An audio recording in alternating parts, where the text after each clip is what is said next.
Bismillahirrahmanirrahim. Alhamdulillahi hamdan kama yanbaghi li jalali wajhihi wa li 'azimi sultanihi. Wassalatu wassalamu ala Rasulillah wa ala alihi wa sahbihi wa man tabi'ahum bihudahum ila yaumiddin. Amma ba'd. Ikhwati fillah, hadirin jamaah salat Jumat rahimani wa rahimakumullah. Di dalam Quranul Karim, demikian pula di dalam sunnah Rasul sallallahu alaihi wasallam, sangat diperintahkan, sangat ditekankan bagi setiap mukmin maupun mukminah untuk mendekatkan dirinya kepada Allah dengan salat. Allah sebutkan terkait perintah salat ini, wasta'inu bis-sabri was-salah wa innaha lakabiratun illa 'alal khashi'in. Dan mintalah kalian pertolongan kepada Allah dengan bersabar dan dengan salat, dan sungguh itu berat kecuali bagi orang-orang yang khusyuk dalam Al-Baqarah. Demikian pula Allah sebutkan, ya ayyuhalladzina amanu ista'inu bis-sabri was-salah innallaha ma'as-sabirin. Wahai orang-orang yang beriman, mintalah pertolongan kepada Allah dengan selalu bersabar dan selalu salat, karena sesungguhnya Allah bersama orang-orang yang bersabar, memberi taufik kepada mereka, membantu mereka, dan selalu akan meringankan urusan mereka. Allah pun menyebutkan dalam Thaha, wa'mur ahlaka bis-salah wastabir 'alaiha la nas'aluka rizqa nahnu narzuquka wal 'aqibatu littaqwa. Perintahkan keluargamu untuk salat dan bersabarlah dalam memerintahkan mereka untuk itu. Kami tidak memintamu rizki, dan justru kami yang memberimu rizki. Wal 'aqibatu littaqwa. Allah perintahkan untuk mereka salat. Kemudian Allah katakan kami yang memberimu rizki, menandakan bahwa salat salah satu pintu terpenting untuk dibukakannya rizki bagi seorang hamba. Di dalam Sunan Rasulullah SAW disebutkan tentang beliau, kana sallallahu alaihi wasallam idza hazabahu amr fazi'a ila shalah. Terbiasa Rasulullah sallallahu alaihi wasallam jika menghadapi perkara sulit, jika menghadapi perkara berat, segera beliau salat, karena dengan salat itu akan teringankan segala beban yang memberatkan seorang hamba dalam kehidupannya. Syekhul Islam Imam Ibnul Qayyim rahimahullah dalam Zadul Ma'ad, beliau menjelaskan, maka dengan ayat-ayat dan hadis yang begitu banyak menjelaskan kepada kita bahwa salat mendatangkan rizki, membuka pintu rizki bagi seorang hamba. Terkadang manusia lebih peduli dan perhatian kepada upaya pribadinya, tenaganya, waktunya bekerja ke sana kemari untuk mencari rizki, sementara pintu yang terpenting, sebab yang terutama untuk rizki dia dapati, dia lalaikan salat. Salat pula menjaga kesehatan seorang hamba, menepis darinya segala malapetaka dan kejelekan, menyembuhkan dia dari banyak penyakit, menguatkan hatinya dan mencerahkan, memberi cahaya pada wajahnya, menenangkan dan memberi ketentraman di dalam jiwa dan hati. Salat pula membuat seorang hamba tidak akan malas dalam kesehariannya. Dengan salat, seorang hamba akan lebih semangat menjalani aktivitas yang bermanfaat dalam kesehariannya. Salat akan melapangkan dada seorang hamba. Salat sebagai obat dan sebagai penenang jiwa dan nyawa ruh setiap mukmin. Salat menjaga kenikmatan untuk langgeng terus didapati hamba. Salat pula akan menghindarkan manusia dari berbagai bala, bencana dan azab malapetaka Salat pula mendatangkan barokah dari Allah, menjauhkan seorang hamba dari syaitan dan tipu dayanya, mendekatkan seorang hamba kepada Rahman Tabaraka wa Ta'ala.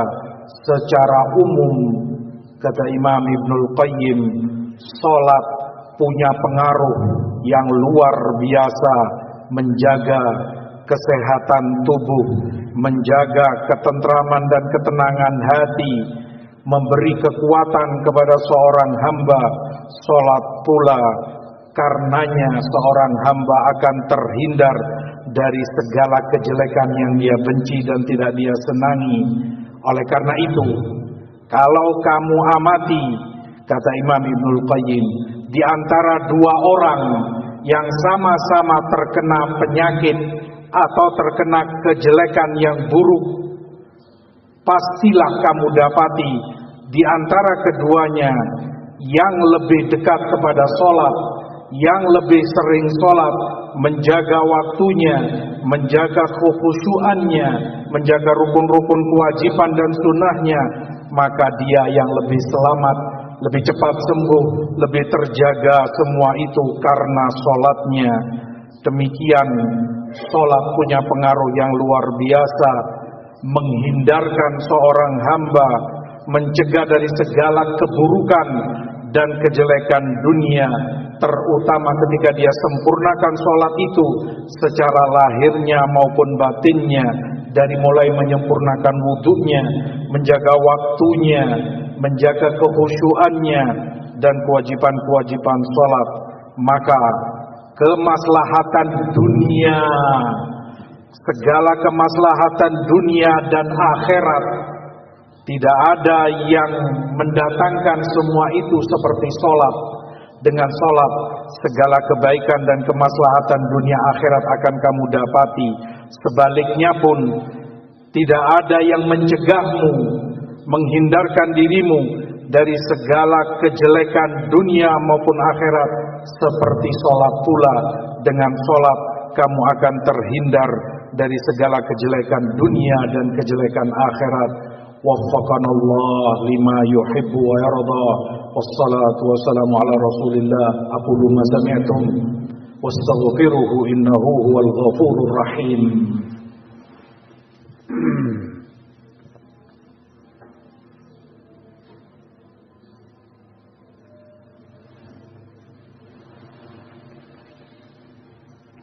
Alhamdulillah wassalatu wassalamu ala Rasulillah wa ala alihi wa sahbihi wa man wala, amma ba'd. Ibadallah, jamaah sekalian rahimani wa rahimakumullah. Masih dijelaskan oleh Imam Ibnul Qayyim rahimahullahu ta'ala rahmatan wasi'ah, hal itu tentang pentingnya sholat, pengaruh sholat yang begitu besar bagi kemaslahatan hidup kita, menghindarkan kita dari segala kejelekan yang buruk dunia maupun akhirat. Karena memang sholat adalah silah, hubungan antara seorang hamba dengan Rabb-nya Jalla fi'ula. Maka tidaklah heran sebegitu besar pengaruhnya, sebegitu banyak barokahnya. Dengan sholat terbuka bagimu segala kebaikan dan pintu-pintu kebaikan dunia dan akhirat. Dengan sholat pula terhindar darimu segala kejelekan, segala perkara yang buruk. Dengan sholat tercurah padamu banyak taufik dari Allah Subhanahu wa ta'ala.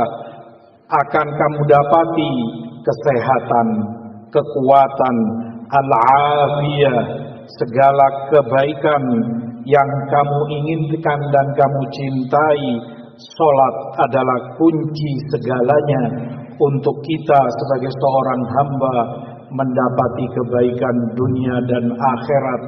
Kunci segalanya yang menentukan terhindarnya kita dari segala malapetaka dan kejelekan dunia maupun akhirat. Maka pedulikanlah sholat kita, pentingkanlah sholatmu, jaga waktunya, pelaksanaannya di awal waktu, jaga dan semangatlah ketika menjalankan sholat ini, karena itu segala-galanya amalan terpenting bagi kita. Rasulullah SAW ingatkan, wa'lamu anna khaira a'malikumus shalah, dan ketahui oleh kalian sebaik-baik amalanmu adalah sholatmu. Maka tidak ada kebaikan bagi seorang hamba yang menyia-nyiakan sholatnya. Tidak ada kebaikan bagi seorang hamba yang menggampang-gampangkan, menunda-nunda sholatnya. Tidak ada kekhusyuannya. Khusyuk adalah nyawa di dalam sholat. Kata Imam Sufyan Ats-Tsauri rahimahullah, laisa laka min sholatika illa ma aqalta minha. Kamu dalam sholat hanya mendapati apa yang kamu fahami, apa yang kamu sadari dalam sholatmu. Terkadang seorang hamba sholat, namun pikirannya kesana kemari, benaknya lari kesana dan kemari jauh. Kalaupun seandainya dia ditanya di rakaat keberapa dia sekarang dalam sholat jamaah, mungkin dia nggak bisa jawab. Dia hanya ngikut dan bersama imamnya tanpa dia sadari dia sedang di rakaat yang keberapa. Sadari, kamu tidak akan mendapati dari sholatmu kecuali sebatas yang kamu fahami, yang kamu berakal, sadar dan khusyuk dalam sholat itu. Mudah-mudahan Allah memberikan kekuatan dan taufik kepada kita untuk menjaga sholat ini dan menegakkan sholat ini sebagaimana diperintahkan dan diajarkan oleh Rasulullah sallallahu alaihi wasallam. Barakallahu li wa lakum fil Qur'ani was sunnah wa nafa'ani wa iyyakum bima fihi minal ayat wal hikmah. Aqulu ma tasma'un wa sallallahu ala nabiyyina Muhammad wa ala alihi wa sahbihi wa sallama tasliman katsira. Aqimus shalah.